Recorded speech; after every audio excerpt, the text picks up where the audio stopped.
The morning the buffalo arrived was a Tuesday in early October of 1988.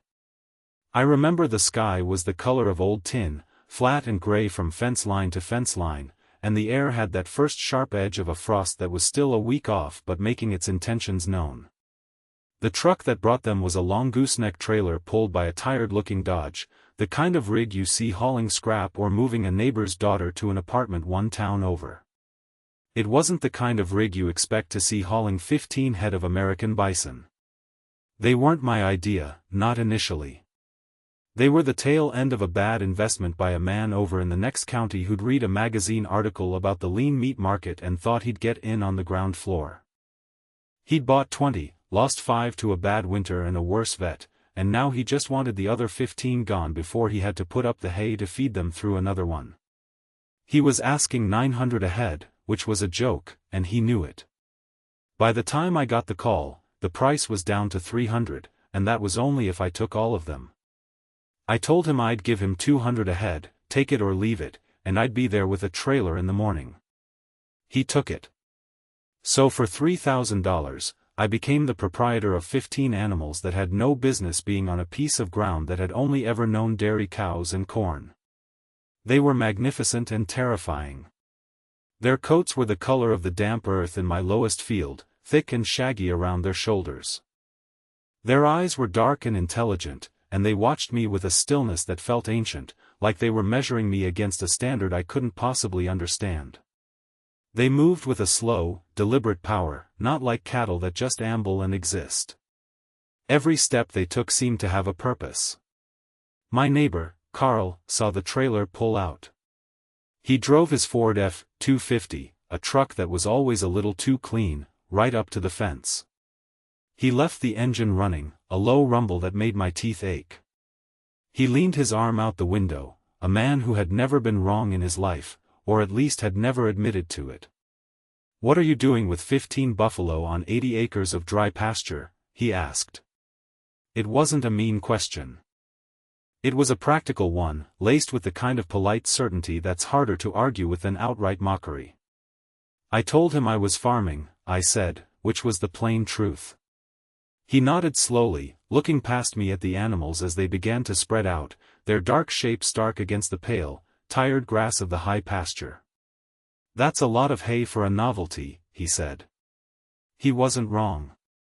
The high pasture was 80 acres of hardpan clay and thin topsoil that had been overgrazed by my grandfather's generation and never properly recovered. It was called the high pasture because it was the highest point on our property, a long, exposed ridge that caught all the wind and shed most of the rain. The well up there had gone dry in the summer of '53 and had never come back. We'd hauled water up there for the heifers for a few years, then gave up and just let it go to whatever wild grasses could survive. It was cheap grazing, and that was all. Feeding 15 one-ton animals through a Midwestern winter on pasture like that wasn't farming. It was a slow-motion act of financial self-destruction. Carl knew it, and he knew that I knew it. By noon, the diner in town had a version of the story, and the version had grown. I was starting a bison ranch. I was going to sell bison burgers out of a roadside stand. I was touched in the head from being alone out here too much. The man at the co-op, when I went in to ask about a mineral supplement, just looked at me over his glasses. "Bison, you say? We can order it, but it'll be a special shipment. You sure you want to commit to that?" The question hung in the air. The commitment wasn't to the cost of the supplement. It was to the foolishness of the whole enterprise. I told him to order it. I didn't tell any of them the real reason. I didn't tell them about my grandfather, or about something he'd said to me when I was 10 years old, standing on this very same ridge, looking at this very same tired piece of ground. I didn't tell them that I wasn't just buying 15 useless animals. I was making a bet on a dead man's memory. A long shot. And as the buffalo lowered their great heads to the sparse grass, I had to admit, standing there with the cold wind biting at my ears, that it felt like the longest shot I'd ever taken. I didn't know yet what they knew. I didn't understand that they weren't looking at the grass. They were reading the ground beneath it, a language that had been forgotten by men but was still spoken by the earth itself. They were listening for a sound I couldn't hear, a secret the high pasture had been keeping for a half a century. And I was just the fool who'd paid $3,000 for a ticket to watch it all unfold. The commitment felt heavy, a weight in my gut that had nothing to do with the feed bill. It was the weight of ancestral knowledge, the feeling that I was about to either prove my grandfather a sage or a sentimental old man. And I wasn't sure which outcome I feared more. The truth is, I put it off. For 3 weeks, I just watched them. I did my chores, I hauled the water up to the big galvanized tank I'd set on a flatbed, and I drove the fence line every other day. The extension agent came out, a young man named Peterson with a degree from the state university and a clipboard full of data. He was well-meaning, earnest. He stood by his clean county vehicle and squinted at the animals. The stocking rate on this pasture, he said, tapping his pen on his clipboard, is about 1 animal unit per 5 acres, and that's for standard beef cattle in peak season. You're at roughly 3 times that, with animals that have a higher forage demand, on land that's been rated as poor. I just want you to be aware of the numbers. I thanked him for his time. He meant well. He was working from a script, from columns of data that said this couldn't work. The numbers were clean and certain. They were also, I suspected, incomplete. They didn't have a column for animal instinct. They didn't have a variable for what a piece of ground remembers. My grandfather used to say, the difference between a problem and a lesson is only whether you were paying attention. I was trying to pay attention. I'd watch them in the early morning, when the mist was still settled in the low spots. They didn't graze like cattle, wandering from patch to patch. They moved as a unit, a slow, dark river flowing over the contours of the land. And they always ended up in the same place, a shallow depression on the north end of the pasture, a spot that looked no different from any other. It was a swale, maybe 2 acres in size, where the ground was a little lower than the surrounding land. The grass was no better there. The soil looked just as pale and dusty. But they would congregate there, especially in the heat of the afternoon. They would lie down, not scattered, but clustered together. And a few of them, the big old bull and a couple of the mature cows, would paw at the ground.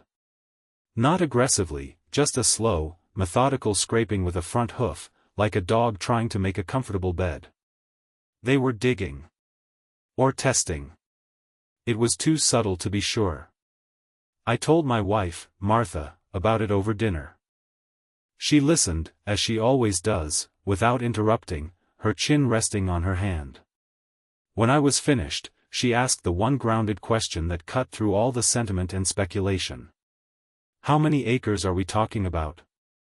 80, I said.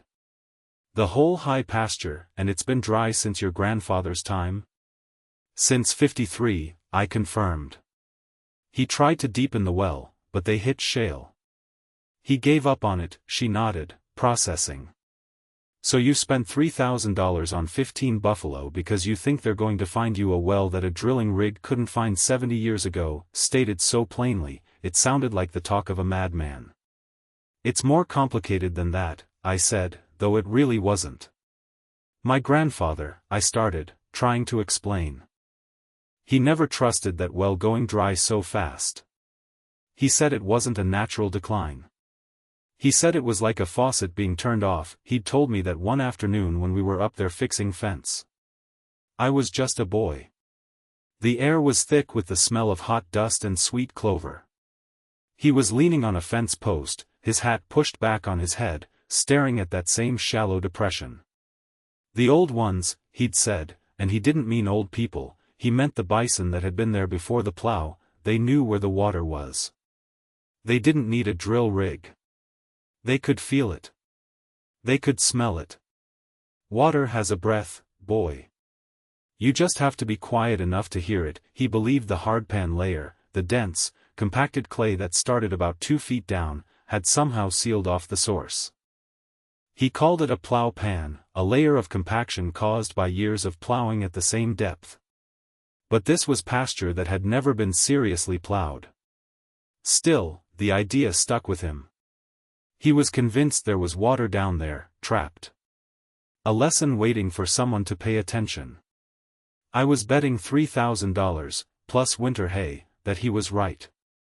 I was betting on the breath of water, on the instinct of an animal that had been here long before my family, and on the quiet confidence of a man long since turned to dust. The mockery from the neighbors and the certainty of the extension agent were just noise. The real test was whether I had the patience to listen to what the animals were trying to say, and the courage to act on it when I finally understood. The day I decided to look for the notebook was the day the first real cold snap came through. The water in the stock tank had a quarter-inch of ice on it, and the buffalo's breath plumed in the still, sharp air. They were clustered in that same low spot, their bodies making a dark island in a sea of frost-covered grass. They looked patient, like they were waiting for me to figure it out. It was time. I'll own that I put it back, the first time I found it. After my father passed, we were cleaning out the old roll-top desk in the farmhouse office. Tucked in the back of a deep drawer, underneath a stack of seed catalogs from the 1970s, was a set of 3 marbled composition books. They were my grandfather's. His handwriting was neat, precise, the cursive of a man who had been taught that penmanship was a reflection of character. The books were farm ledgers, mostly. Records of rainfall, planting dates, yields per acre for corn and oats, the price of a feeder calf in the spring of 1961. It was the history of this ground, written in columns of faded blue ink. I skimmed them, felt a pang of nostalgia, and then I put them in a wooden crate on a shelf in the barn workshop. I put them back because I wasn't ready. I wasn't ready to face the weight of his work, the sheer methodical effort of it all. I was farming my way, the modern way, with bigger equipment and hybrid seed and advice from the university. His world felt distant, a black and white photograph. Now, I needed it. I went to the barn, the cold air making my joints ache. The crate was right where I'd left it, covered in a thin film of dust and chaff. I pulled it down and wiped the cover of the first notebook with my sleeve. I took them back to the house, set them on the kitchen table under the warm light, and poured a cup of coffee. Martha was reading in the other room, the house quiet except for the hum of the refrigerator. I opened the first book, dated 1945 to 1955. The pages were soft, worn at the corners. I smelled old paper and something else, something like dried tobacco and engine grease. His smell. I paged through the years, past the notes on the big flood of '47, past the day he bought his first John Deere tractor, a Model B. And then I found the entries for the high pasture. For years, the notes were routine. Turned 30 heifers onto high pasture, May 15th, pasture condition fair, rain needed, then, in the summer of 1953, the entries changed. July 10, 1953. High pasture well pumps sucking air. Pulled 20 feet of pipe, still dry, July 22, 1953. Henderson drilling out. Drilled another 30 feet. Hit shale rock. No water. Charged $150, August 1, 1953. Well is dead. Hauled water for heifers. After that, for years, the pasture was just a footnote. But then I found the page. It was in the last notebook, dated 1965 to 1975, long after the well had been abandoned. He must have been thinking about it again. The page was titled, High Pasture Thoughts. He'd drawn a rough map of the pasture from memory, marking the location of the old wellhead and the gate. He wrote about the geology, things he'd learned from a book or an old-timer. He talked about the clay layer, the pan, as he called it. He believed it was impermeable, a lid on a pot. Then I saw the note, at the bottom of the page, circled twice in pencil that had gone faint with age. It was the cryptic marginal note I was half remembering, half inventing. But there it was. Doused again with applewood, June 1968. Nothing at the wellhead. But the stick pulls hard in the low swale. Animals no different. Never broke that pan, and next to it, a single, shaky question mark. Never broke that pan. That was it. That was the gift he'd left me. Not an answer, but a better question. Everyone, including him, had focused on the well, the hole they had drilled. They had tried to go deeper in the same spot. But the dowsing rod and the animals were pointing somewhere else, to that shallow depression 200 yards away. He had seen it, he had noted it, but he had never acted on it. Maybe he was too old by then, too tired. Maybe the equipment to do what he was thinking of didn't exist, or was too expensive. Or maybe he just left it there as a problem for the next generation to solve, a lesson for whoever was paying attention. I sat there for a long time, just looking at his handwriting. The house was silent. The coffee had gone cold in my cup. The buffalo were standing in a field a quarter-mile away, waiting patiently in the gathering dark. They knew. And now, thanks to a note written 20 years ago by a man dead for 15, so did I. The question was no longer what they were doing. The question was what I was going to do about it. And how in the world I was going to break a layer of compacted clay that had defeated my grandfather. The answer, I realized as I looked out the window towards the dark shape of the pasture, was already there. It was standing right on top of the solution. The winter settled in for good after that. The ground froze hard, and the snow came, not a blizzard, but a persistent, patient dusting that built up to a foot and stayed. The work of the farm contracted, shrinking down to the essentials, keeping paths clear, keeping the water from freezing solid, and feeding the animals. I spent more money on hay for the buffalo than I cared to admit, even to myself. Carl would see the hay wagon coming down the road and just give me a slow shake of his head. He wasn't being unkind. He was just marking the facts. I was feeding 15 expensive pasture ornaments, and he was a man who dealt in facts. I spent the evenings with the notebooks. I read them cover to cover, not just for information, but for the rhythm of my grandfather's mind. He was a man who observed. He noted the first day the geese flew south and the last day the frost left the ground. He wrote down which cows favored which pasture, which shade tree. He was in a constant, quiet conversation with the land, and these notebooks were his transcript. He paid attention. That phrase became a refrain in my head. He paid attention. The buffalo did too. Even in the deep snow, they spent their time in that low swale. They would use their massive heads to push the snow away, clearing patches of ground not to graze, but simply to stand on the earth itself. They were connected to that spot. I knew, with a certainty that defied all logic, that they were right. The problem was mechanical. How do you break a hardpan that's 2 feet under frozen ground? A modern subsoiler, a big ripper pulled behind a 200 horsepower tractor, might do it in the summer, but I didn't have a tractor that big, and I couldn't afford to hire one.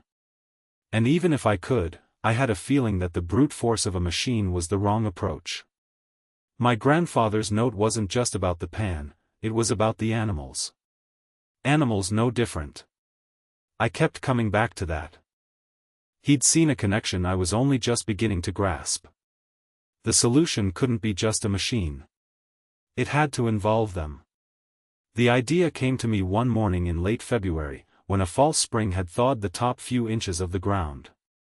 The air was soft, the snow was melting, and the pasture was a mess of mud and dormant grass.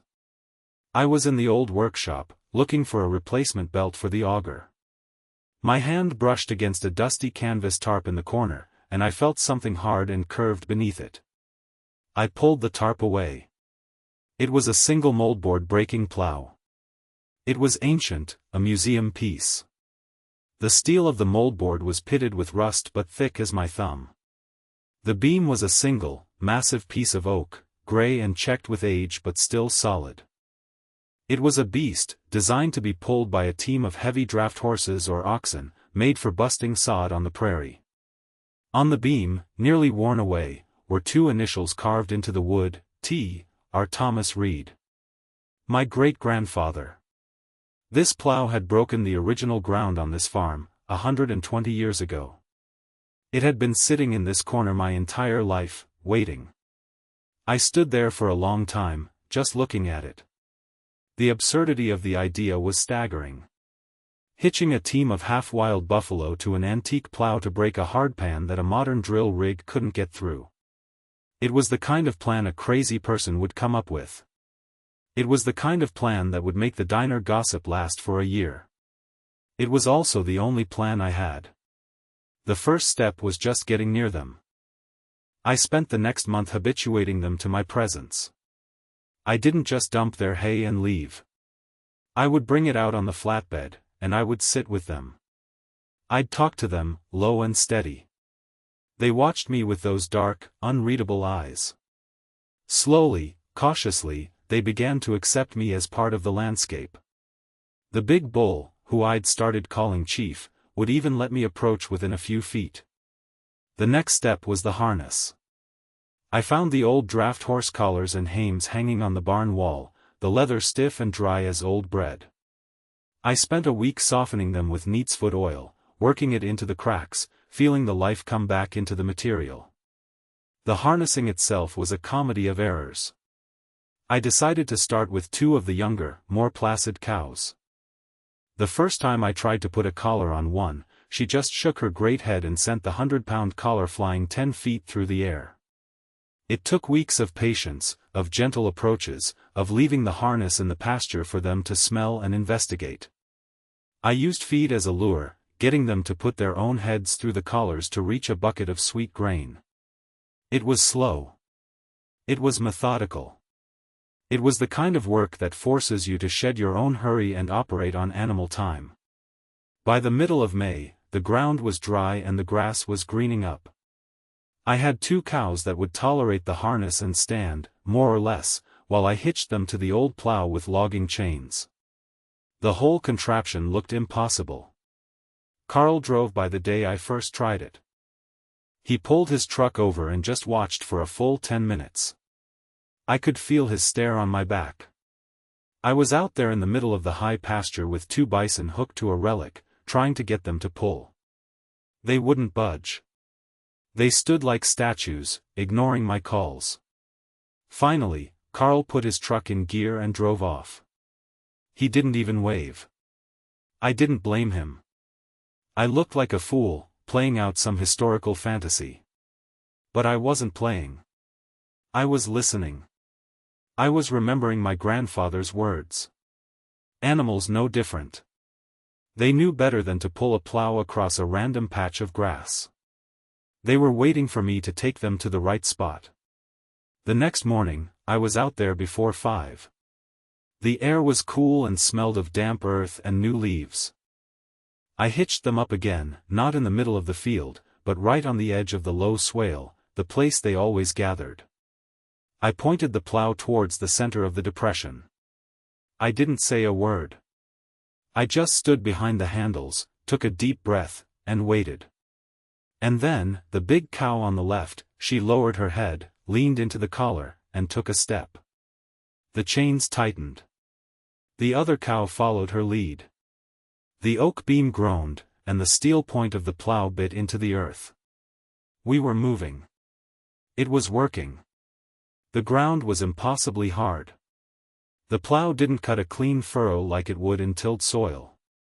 It screeched and bucked, scoring a shallow line in the sod. After 10 feet, the animals stopped, their sides heaving. We'd only scratched the surface. But it was a start. For 2 weeks, that was my life. Every morning, from dawn until the sun got too high and hot, I would work with them. We didn't plow in straight lines. We worked in a spiral, starting from the outside of the 2-acre swale and moving slowly towards the center. The buffalo seemed to understand.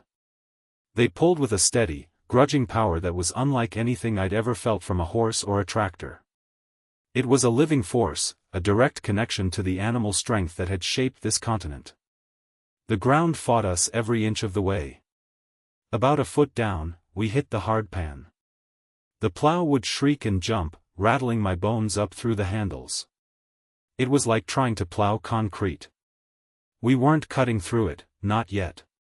We were just scarring it, weakening it. Each pass of the plow was a shallow groove, maybe 2 inches deep, next to the one before. The gossip in town must have been something. The man plowing a dry field with buffalo. I didn't go to the diner. I didn't go to the co-op unless I had to. I just worked. I was tired, my hands were raw, and my back ached in places I didn't know I had. But for the first time in my life, I felt like I was having a real conversation with that piece of ground. I was asking it a question, slowly, patiently, with a 100-year-old plow and a team of bison. And I had a feeling I was getting close to an answer. On the 15th day, I called Silas.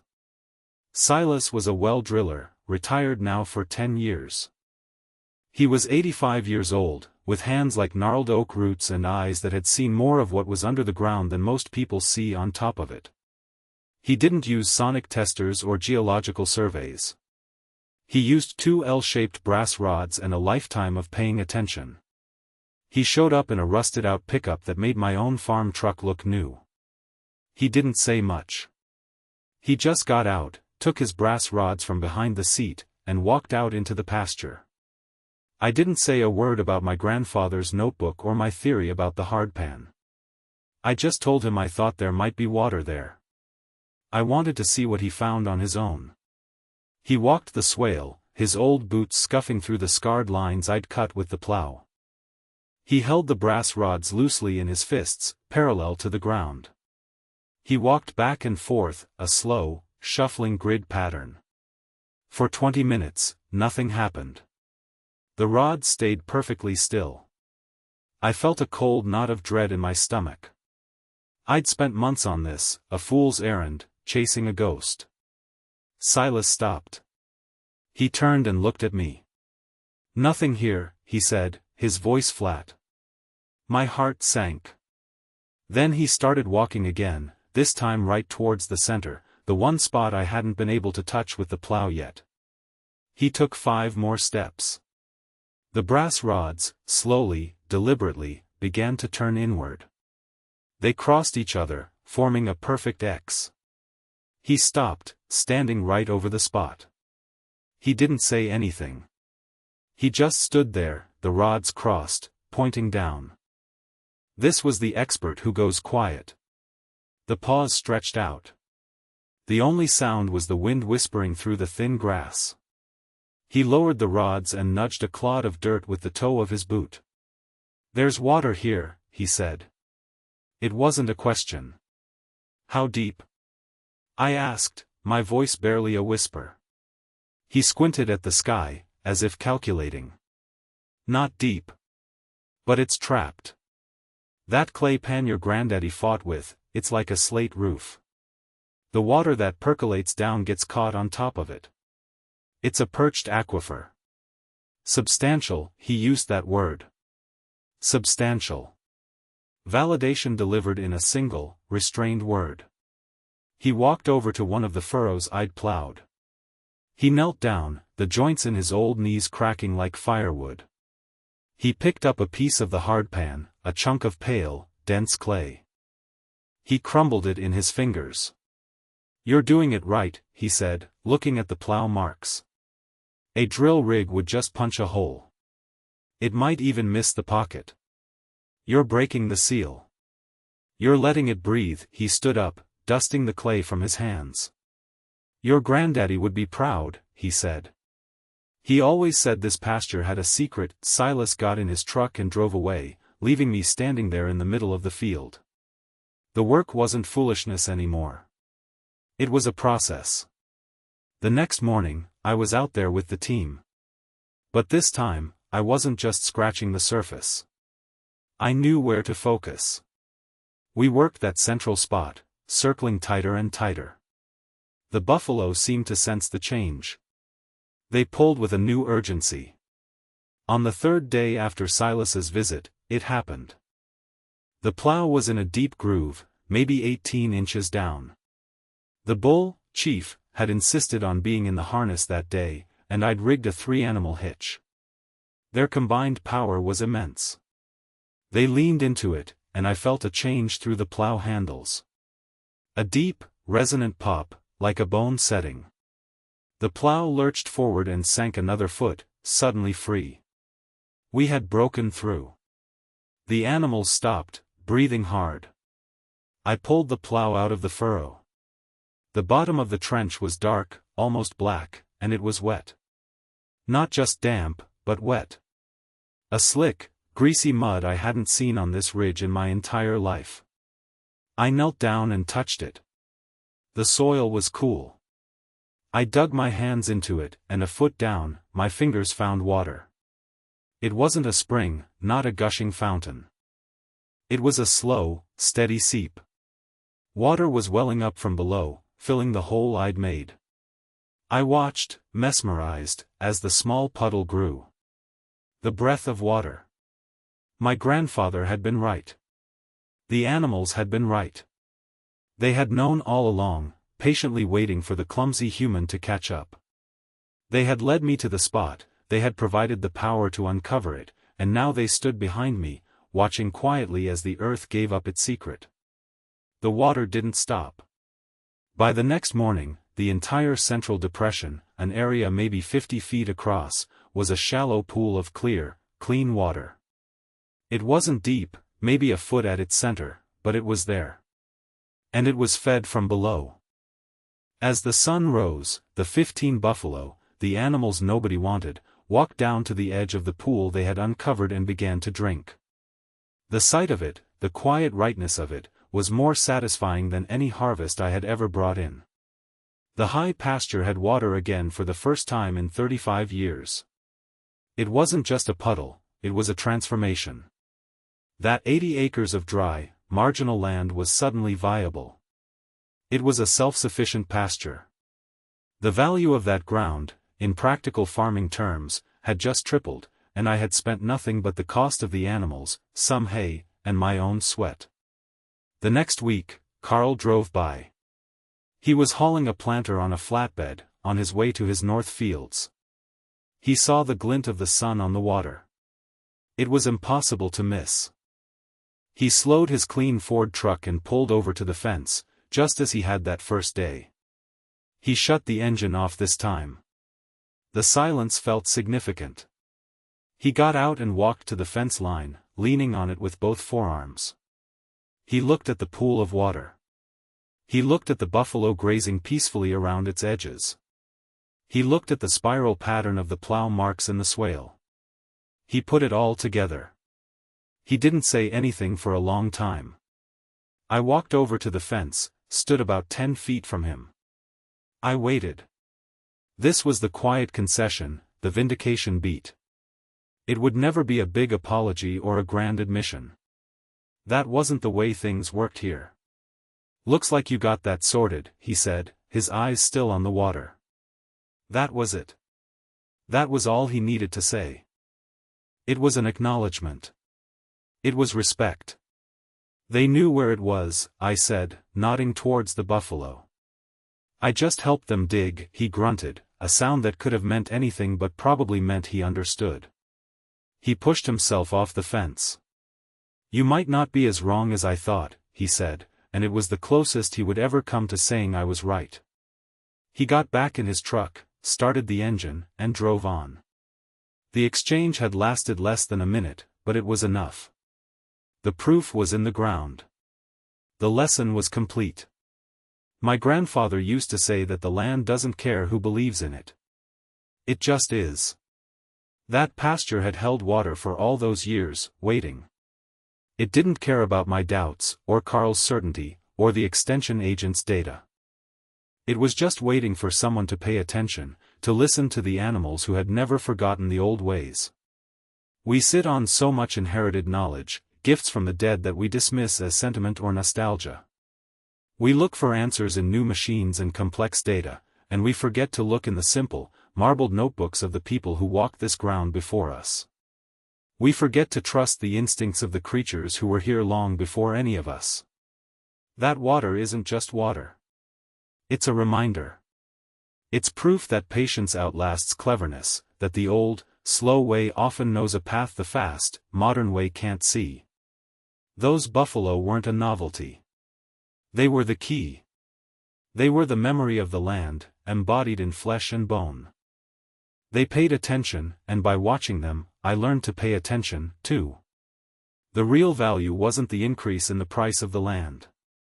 It was the recovery of something that had been lost. A piece of wisdom. A connection. It was the feeling of standing on that ridge, watching the animals drink from the water they found, and knowing, deep in my bones, that my grandfather was smiling.